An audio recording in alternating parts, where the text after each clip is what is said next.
Geologists are usually concerned with the study of rocks that formed over millennia. Those stones can tell us about the rise and fall of mountains, oceans, and life. But there are a few maverick geoscientists that focus their attention on much more fleeting moments, studying rocks that formed in a literal flash. These are fulgurites, and they're basically petrified lightning. And despite their super fast formation, they still have the power to tell us about major changes taking place thousands of years ago. All over the world, lightning strikes about 45 times every second. In the atmosphere, pockets of air are constantly rising and falling. And when water is involved, like in tall cumulonimbus clouds, the freezing and collision of ice creates charged particles. Negative charges accumulate at the bottom of a cloud, while the positive charges float to the top. And in response to the nearby negative charge, the ground becomes positively charged too. Normally, the atmosphere is a great insulator, so these charges can keep building and building before grounding out. But when they do so in style.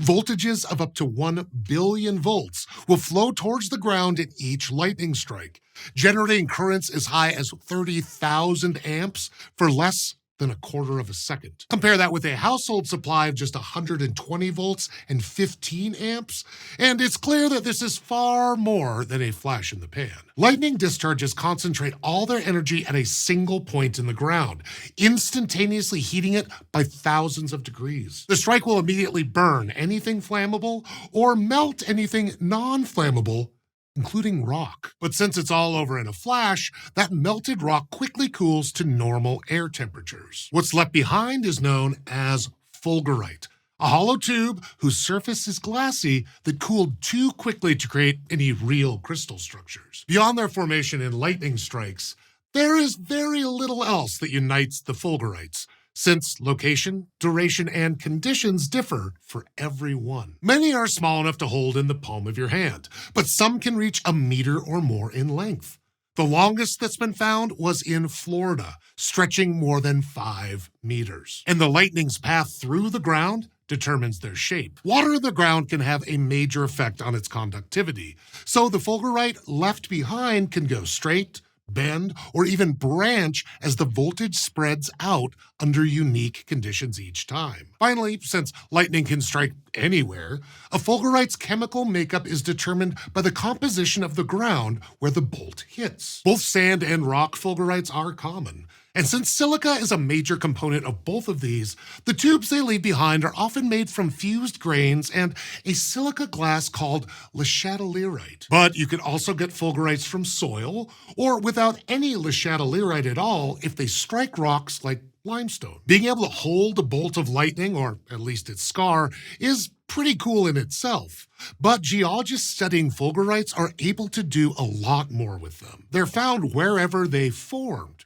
And so researchers can use their relative position in rock and sediment layers to figure out when they formed too. That makes them crucial tools in the unlikely study of paleolightning, tracing the geological history of events that are over in a second. It might seem like knowing the precise time and place of a single lightning strike wouldn't be very useful. After all, lightning isn't growing mountains or splitting continents, however loud the thunder may be. But these random instantaneous events are a symptom of a much longer-lasting phenomenon. Fulgurites, especially when found and mapped, can tell us about weather conditions at a particular point in time, and by extension, the local climate. This isn't always something that's preserved in much slower forming rocks. For instance, they've been helpful in decoding the climate history of the Sahara Desert in Africa. Scientists mapped fulgurites across around 50,000 square kilometers of central Niger and found them to all date from the Holocene,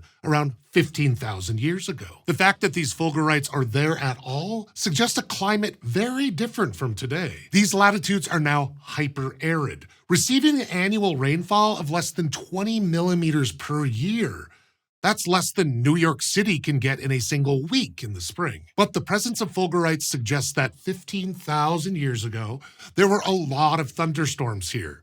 And where there's thunder and lightning, there's often rain as well. The numerous lightning strikes in the area suggest that the ground was moist, something that's also supported by the evidence of soils and lakes from this time too. Researchers found more of the structures the farther south they went, suggesting more strikes in that direction, which helps explain why this area was wetter. Because to the south of Niger today, the Sahara Desert gives way to the Sahel, a transitional band of only semi-arid climate before getting to the wetter tropical savanna further south. Critically, the Sahel experiences monsoon rainfall during the summer. If the tropical monsoons had stretched farther north back during the Holocene, then this could have been the source of the Sahara's moisture and fulgurites. And the lightning stones can also help to reconstruct just how far north the rain fell. Similarly, ancient fulgurites found in Libya, to the north of Niger, have a little extra sauce in their structures. When rocks melt from a lightning strike and then immediately solidify into glass,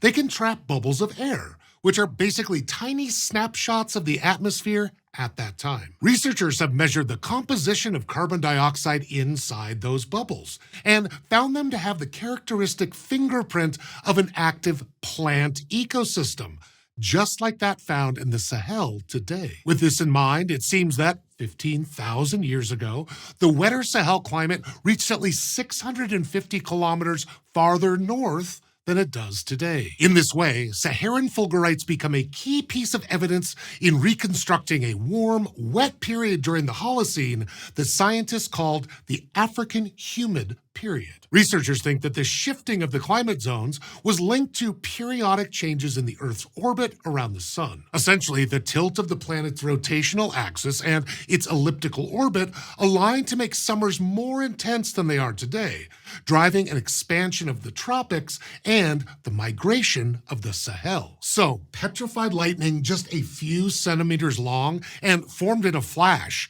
is capable of telling us about orbital changes over thousands of years. And soon, SciShow Rocksbox subscribers will get their own fulgurite in the mail. Every month, we send out an amazing mineral or fossil, in addition to selling some other cool merch for rockhounds. Visit complexly.store/rocks to check it out.